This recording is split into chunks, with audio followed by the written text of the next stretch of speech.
We have been in our series, Relief, over the last few weeks.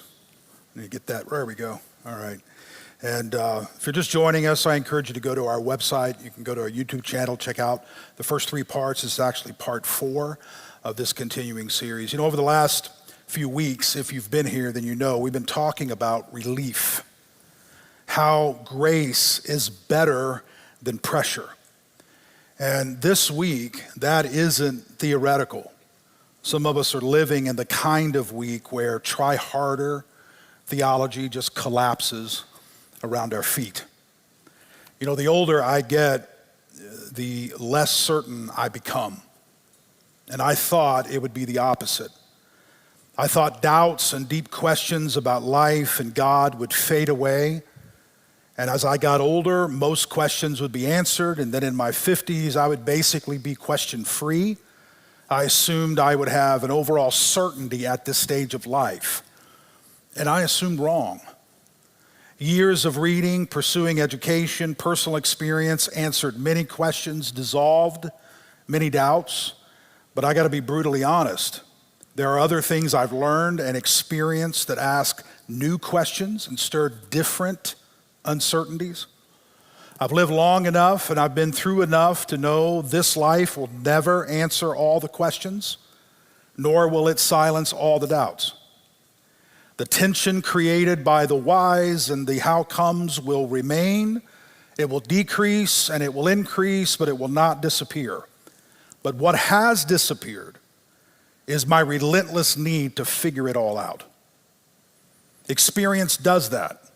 Maturity lowers expectations. Wisdom modifies questions and rearranges priorities. And at my core, I am fundamentally different than I used to be. In fact, the 26-year-old me would not recognize the 56-year-old me. For instance, what I wrestle with today is different than what I wrestled with yesterday. I'm reminded of a story I came across a few years ago. A young man spent a summer in a monastery during which he had a series of conversations with an old monk. One day he asked the old monk, "Do you still believe or do you still wrestle with the devil, Father?" The old monk replied, "Not any longer, my child. I have grown old now and he has grown old with me. He doesn't have the strength. Today, I wrestle with God." That's me. Not fighting against God, but grappling with him. Refusing to let go until I understand him better. When I was young, the devil was everywhere. Sensuality, greed, pride, vanity, you name it, he was on every corner. But as I grew older, wiser, and slower, the devil perplexed me less. The temptations that once consumed me, they don't dominate me like they used to. But God does. He refuses to leave me alone. Now I wrestle with bitterness, unforgiveness, apathy. What does it mean to love those people? That's what I wrestle with now. God and I have it out sometimes. And I know many of you have assumed the same as me. You think that as you get older and mature spiritually, your doubts stop, your questions are answered, you figure it out, the mystery vanishes. And it's mainly because we were misled somewhere back there. We were taught faith means certainty. Strong faith equals rock solid calmness. So we wrongly assume if we're struggling to trust, to believe, to rest, then we must be spiritually anemic. And I know I'm right because there are several of you sitting in this room, there are several of you watching online. You think your faith is weak because of the questions you ask. You are ashamed of how much doubt swirls around your head, and I get it. It was explained to us somewhere in our childhood, young adult years, that the goal of all of this is certainty. Get to a place where you don't struggle, where you believe in spite of how you feel or what you see or even what the circumstances appear to be. Therefore, the more faith one has, the more miracles one sees. The greater your faith, the greater your chances of whatever you fill in the blank. And certain passages of Scripture were highlighted to teach these conclusions, and certain parables and stories were twisted and wrongly applied to persuade people to build their faith, because great faith activates God. So for many of us, the goal became lose all doubt and collect as much faith as possible, except this is not what we see in the Bible, nor in the lives of great men and women of faith. Hebrews chapter 11 is referred to as the hall of faith. If you've read it, you know what I'm talking about. There's a litany, just a list of people who accomplished great things because of faith. Throughout the chapter, faith is explained, it's talked about, and then we're provided these well-known examples of great faith. I want you to listen to what the writer of Hebrews says. I'm going to read part of it, and then part of it I'm going to put up here for the point that I'm making. Listen to what the writer of Hebrews says, beginning in verse 32. He writes, and what more shall I say? He's talking about faith. For time would fail me to tell of Gideon, Barak, Samson, Jephthah, and David, and Samuel, and the prophets, who through faith, conquered kingdoms, administered justice, obtained promises, shut the mouth of lions, quenched the power of fire, escaped the edge of the sword, were made strong out of weakness, became mighty in war, put foreign armies to flight. Women received their dead by resurrection. All of that was accomplished through faith. But that is not the end of the chapter. The very next verse says, others were tortured, refusing to accept release in order to obtain a better resurrection. Others suffered mocking and flogging and even chains and imprisonment. They were stoned to death. They were sawn in two. They were killed by the sword. They went about in skins of sheep and goats, destitute, persecuted, tormented, of whom the world was not worthy. They wandered in deserts and mountains and in caves and holes in the ground. Yet all of these, though they were commended for their faith, did not receive what was promised, since God had provided something better. The chapter tells us of great miracles through faith and tells us of great testing through faith. Some received their promise, some didn't. The ones who received their promise received it through faith. Those who didn't receive their promise continue to trust through faith. And we're told that the ones who didn't, God had provided something better for them. So some things are better than getting what you want. And it is cruel to present to the heart of broken victims of life's tragedies that their need for faith or their lack of faith resulted in them not receiving what they prayed for. That is a lie. And here's why it matters. The way some branches of religion present faith, they present it as something you've got to work for. You've got to somehow obtain it. You got to try really hard to boost your level of faith. You must pray until you're certain. You must push away questions. You must suppress doubts and abolish fears until you get to that special place where you have real faith. So sermons become things like how to increase your faith or how to get what you want from God. You're admonished to not doubt, as if doubting is a bad thing. It's a sin. It's a weakness. And all of this results in a focus on yourself and a fear that you are failing. And somehow, if you don't get what you pray for, it's your fault. Folks, this doesn't bring relief. This brings pressure and crushing weight and guilt and fear and anxiety. And yet it is so popular. I see it everywhere. Why? Well, one, it appeals to our desire for control. There's something inside us that wants to be in charge. We want to believe somehow we've got the steering wheel, that somehow we can determine the outcome of life. We like it and we want to know how to do it. Just tell me how to do it. And if I can achieve this level of faith, if I can get to this certain place that I have the power to control the outcome of life, faith somehow allows me to be in control. Another reason is because it positions God as a cosmic vending machine. And if we can gather the right change and we can push the right buttons, then we'll get what we want from God. God is just waiting for us to do the right formula, to push the right buttons, and then he'll deliver what it is we're praying for. In essence, this teaching levels the field. God and us are not that far apart. Basically, we can become like God, which is the lie of the garden, the very first lie. Another reason it's so popular is because it solves the mystery, and we don't like mystery, do we?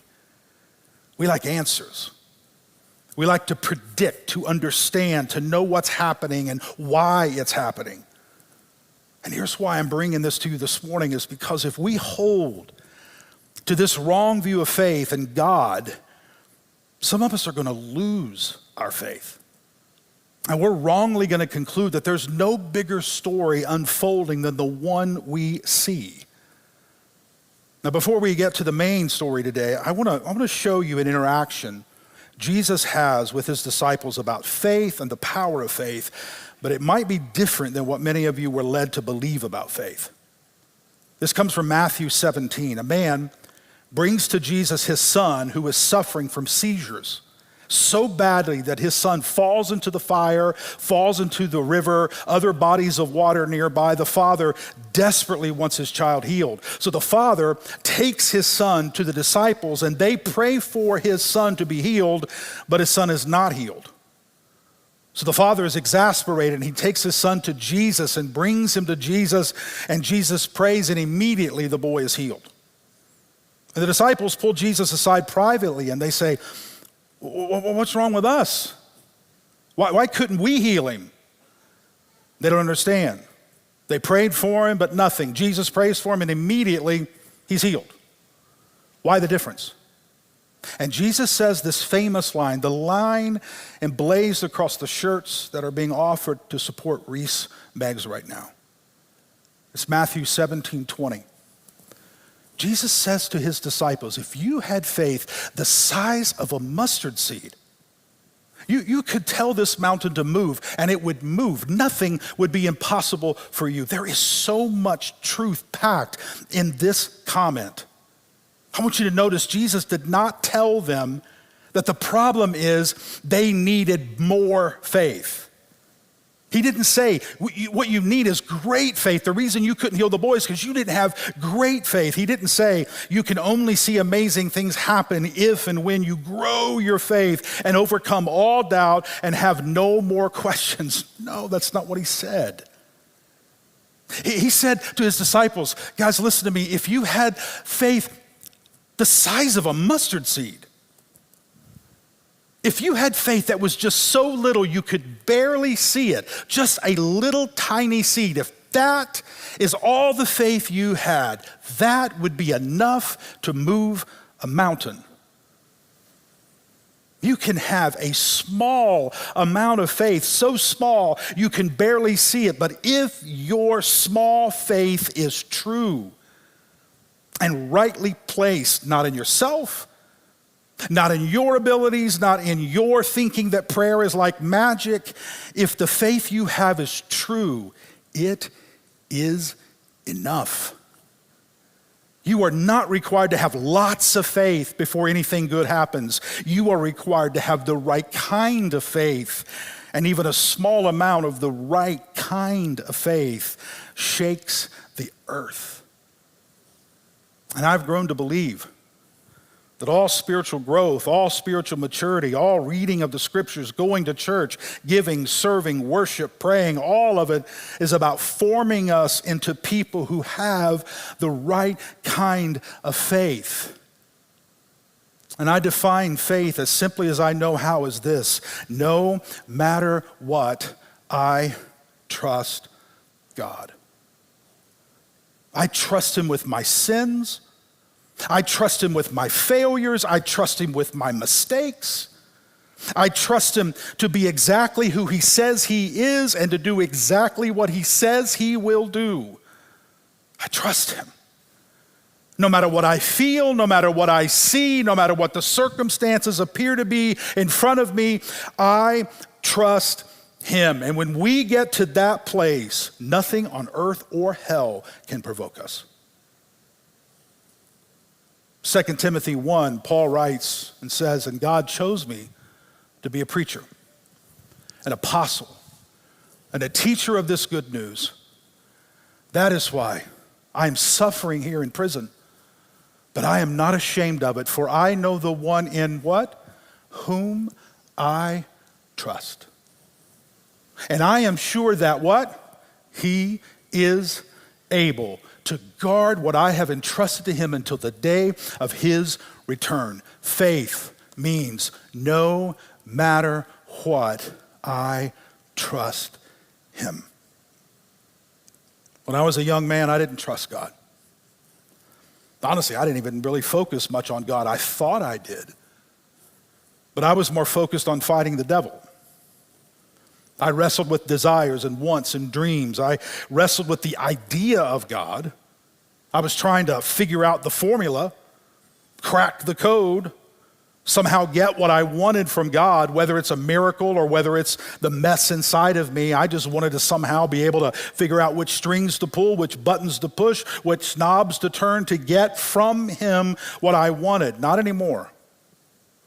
Today, I wrestle with the person of God, trying to figure out who he is and who I am in relation to who he is, and learning to trust him no matter what I see with my eyes. And that changes everything. You see, mature faith is not an absence of wrestling. Mature faith is a refusing to let go while you wrestle because you trust the one whom you wrestle. There's a story in the book of Genesis about a man who wrestled with his family, his birth order, his personality, his father, his brother, his father-in-law. He wrestled and fought with everyone. Why? Because that's what humans do when we're unsettled. When we don't trust God, we fight everybody and everything trying to get what it is we want. This man deceived people, he lied to people, he manipulated to get what he wanted. He made enemies everywhere. And eventually his lies and his deception caught up with him. And everything in his life began to unravel. The scene that we're going to take a look at opens with this man camped alongside a river.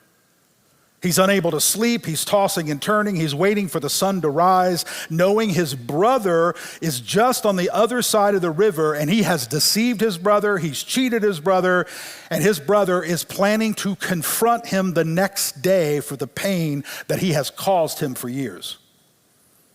And sometime in the small hours of the morning, long before the sun crests over the horizon, this man Jacob is calculating how he's going to get out of another situation his lies and his deception created. And while he is lost in his thoughts, Jacob is approached by a stranger. And not just any stranger, an aggressive stranger. And this aggressive stranger lunges at Jacob and begins to fight with him. And he doesn't tell him why. He gives no reason for the attack. He just waylaid Jacob and they tussle for a long time. And just before the sun melts away the fog in the early morning, the stranger tells Jacob the fight is over and he needs to go. And as the darkness lifts, Jacob realizes that this strange person who accosted him is God himself. Now listen carefully, this is huge.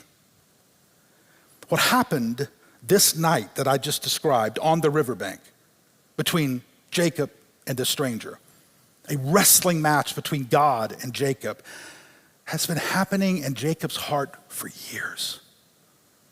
Jacob wrestled with God in his heart and his mind, and God shows up and challenges Jacob to a match in the flesh. You want to fight? Let's go. For years, Jacob wrestled with God's will, God's way, God's plan since he was born. Jacob despised being born second to his brother Esau. He didn't approve of Esau receiving the birthright and Esau getting the family blessing, so Jacob went after it. Jacob fought and he wrestled with God over his birth order, his entitlements, his plan for his life. Jacob ran from his brother. He ran from his father. He ran from Laban, his father-in-law. But the whole time, he was really running from God. Jacob wanted to control the outcome of his life, to crack the code on success and how things in life work out. And as soon as he could figure it all out, then he would slant life in his favor. You know what? Jacob didn't trust God. Now when Jacob slows down, sits beside a river in the stillness of the night, only a few hours before his brother Esau very well might actually kill Jacob, God catches him. And the real fight begins. I told you before that what happens literally in the Old Testament is happening spiritually in the New. Or another way of saying it is what happened on the outside to the people in the Old Testament happens in the inside of us all the time. Here's why this matters. I want you to listen to me. Have you ever wished that you could look God in the eye and tell him what you think of his plan for your life? I have. Many times. In fact, I've done it. I've said again and again how much I didn't like what was going on around me, and I didn't like what was going on inside me, and I didn't like the way I was raised, and I didn't like this situation and that situation, and how unfair life feels and how cruel things are around me. Can I be candid with you today? I have felt that this week. A lot of us have. You ever wish you could look God in the eye and tell him to sit on the witness stand so you could question his wisdom? You ever want to look at God and say, what are you doing? Do you not know how much pain I'm in? Do you have any idea the people around us who are suffering and hurting? How can you possibly allow this and yet call yourself loving and good and all powerful? You ever said that? I have. And in case anybody's thinking that I'm being disrespectful, Psalm 13. How long, O Lord, will you forget me forever? How long will you hide your face from me? How long must I bear pain in my soul and have sorrow in my heart? All day long? How long shall my enemy be exalted over me? That's coming from a desperate heart. Psalm 22, my God, why have you forsaken me? That's the verse that was on the lips of Jesus as he hung on the cross. My God, why have you forsaken me? Why are you so far from helping me? From the words of my groaning, oh my God, I cry by day, but you do not answer, and by night, but find no rest. That's desperation. Psalm 73, but as for me, my feet had almost stumbled. My steps had nearly slipped, for I was envious of the arrogant. I saw the prosperity of the wicked. And this verse is so interesting because this psalmist is bitter because bad people are thriving.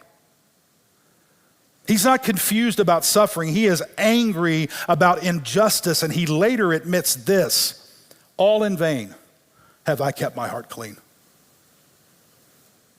In other words, it feels as if I have lived my whole life for you, and where's it got me? I try to live holy, I try to live right, I try to do the right thing, I suffer. Those people do all these horrible things and hurt people and sin and commit all these atrocities, and they are blessed, it seems, and they've got homes and cars and money and vacations and all the things, and look at me, I think I've kept my heart clean in vain. That is wrestling with God. This is fighting with the Almighty. This is raw. This is unsanitized. This is stripped bare emotion. This is where I have been in life many times. Listen to me. This is prayer. So much of the other stuff is fluff. This is prayer. When you lay your heart open and you're honest and you're transparent and you say, God, I don't trust you, but I want to. But everything around me seems the opposite of that. How long are you going to forget me? Forever? How long? Are you going to ignore my prayers forever? And I want you to notice God did not silence David for asking how long. God did not strike the psalmist for saying, why have you forsaken me? You know what God did? God collected all of it and preserved it in Scripture for us so that we can see what it's really like to wrestle with God. You see, how God responds to hurting, broken, angry, confused, grieving people says a lot about God. You know what it tells us about him? It tells him that he understands pain. He's compassionate. He makes room for questions. So Jacob, by the riverbank, he gets the chance to not just write it like the psalmist did, but to look God in the eye and say it. And the wrestling match gets intense. And at some point, God wounds Jacob in the hip and wounds him deeply. And I imagine Jacob falling to the ground, dust flying up around him, blood is trickling down his face, his nose is running, he's covered in sweat, and now his hip is out of joint. The battle is severe. But Jacob refuses to let go. Instead, he resigns. Instead of resigning in agony, he finds the strength to hold on even more tightly and demands a blessing. You see, as I mentioned, he cheated his brother out of the family birthright, the family blessing. He stole from his brother and deceived his father to get the family blessing. But that's always been Jacob's way. He manipulated everyone to get what he wanted. He never trusted God to give it to him. Now, finally, on the bank of this river in the early morning hours, blood coming out of his nose, his hip out of joint, he's humbled enough to finally ask God for it. So Jacob and God are finally eye to eye, and God asks Jacob a question. What is your name? Don't you think God knew his name? Yeah, certainly. But he wants Jacob to acknowledge what is true about himself. Because the name Jacob means deceiver. It means heel grabber. He pulled Esau back. He wanted to get ahead. He was a manipulator. He was a cheat. That's what it meant to be Jacob. And God looks at him and says, what is your name? Admit it, Jacob. You are a deceiver. You are a liar. You are a man who wants to get what you want, and you will stop at little to get it. What is your name? And Jacob finally says, my name is Jacob. I am a heel grabber, deceiver, liar, cheat. Change me and don't let me be the same. I want a blessing. And God does what he will do for every man, woman, boy, and girl who comes to him tired out, worn out, and broken from running. He renames Jacob Israel, meaning you have struggled with God and you have endured. The older I get, the more I believe that this is the ultimate goal of life, to struggle with God and refuse to quit. Because I have learned that if you struggle with God, wrestle with what matters, go to the mat for the things that are true, and you endure, everything else in life is a cakewalk. I don't know a lot about you, but I know this. There are some of you wrestling with God right now. And those are some of you who are you're fighting with him, you don't understand things, you feel mistreated, you feel forgotten. If that's you, keep asking questions. Hold on. Grab a hold of him even more tightly. Refuse to quit. Keep searching. Keep looking. Keep asking. Keep begging. Keep moving until you have what it is you need. But I want you to know in the process, at some point, he will confront you in a way that humbles you. And when he does, even then, don't quit until you are blessed. You will somehow be wounded. I don't know how, but you will be wounded and you will walk with a limp. But don't you quit. Now hear me and hear me well. The wound is not always something God does. Sometimes the wound is something we survive.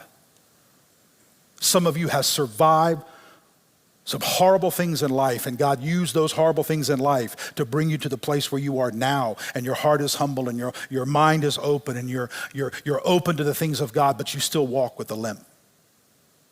That's Jacob. Wounds come in a variety of ways, but ever how it comes, God will meet you there, and he will not leave you alone. Then what happened? Well, then Israel, a.k.a. Jacob, whose name has now been changed, names the place of his wrestling with God, Peniel, which means face of God, because I saw God face to face, and I lived. You will fight, and the fight will get brutal, but you will live. You will be wounded, but you will live. You will limp, but you will live. You will cry, and you will bleed, and you will pray, but you will live. And know this: you will live not because you refuse to let go of God, but because God refused to let go of you. Notice God didn't crush Jacob. He could have, but he didn't. In the end, he blessed him. You see, God did not attack Jacob to destroy him. Jacob was basically destroyed when God found him. He didn't attack Jacob to destroy him. God wrestled with Jacob because he refused to lose Jacob. He wanted to stop him from whatever else he was going to do the next day when his brother finally confronted him. He loved Jacob too much to let him go. So wrestling with God on the riverbanks of your life is the most important thing you can do. It is in the dark of the night, in the blood, sweat, and tears of your pain, confusion, doubt, fear, and frustration that life begins to make sense. It is on the riverbanks of your life when you're fighting with God that you are finally renamed and you are forever changed. As I mentioned, the 11th chapter of Hebrews is referred to the hall of faith. In the chapter, person after person of great faith is mentioned. I want you to notice verse 21. This is what verse 21 says. By faith, Jacob. By faith, Jacob, when dying, blessed each of the sons of Joseph, bowing in worship over the top of his staff. What a beautiful picture at the end of Jacob's life. What an image. After God wounds him, Jacob limps the rest of his life. Do you realize God could have healed that limp and he would have never limped again, but God left the limp there. And every time Jacob took a step, he remembered that riverbank. Every time someone saw him walking, dragging his leg behind him, they remembered the story they heard about Jacob wrestling with God. And even as an old man dying, he blesses his kids. He bows in worship over the top of his staff. And I wonder if his grandkids ever said, hey, granddaddy, why do you limp?